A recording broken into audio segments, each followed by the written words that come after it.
It is within our power to rearrange the pieces so that we have an economy that benefits everyone, not just people like me.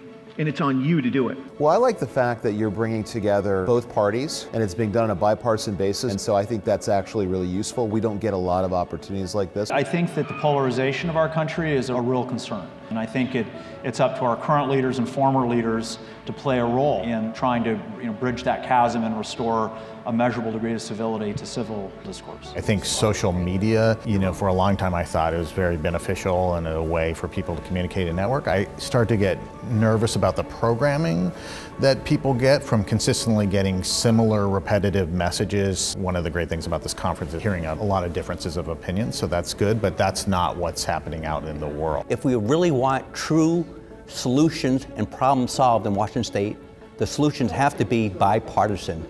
We need venues for those conversations to happen, to talk about where are we going in our state's future, our country's future, and the future of our local communities. I think especially right now with so much information that's being put out, it's hard to know who to trust. It'd be nice to have the wire as a source that we can all go to, whether you're left-leaning or right-leaning in the state, to have information that's unbiased, to be able to get the facts and to have your policy informed by what's happening at the local to the state level.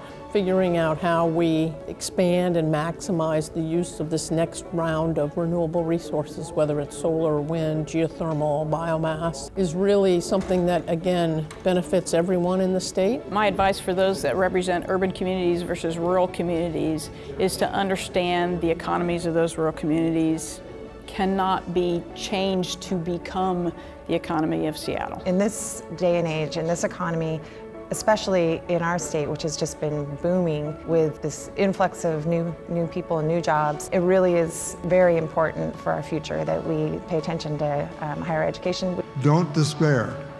Keep on chugging forward on your program. We're just different here in this state. I think we actually have a lot to offer on how we've done our politics, especially over the last 50 years. The Rewire Conference to me is an incredible conference of so many different people with so many different perspectives who will battle and talk with each other, but ultimately respect each other as persons and for the work that we do. We all tend to look at things in a default manner in one way, but here's a chance to shift your frame over here, or shift your frame over there, and really think about these things differently.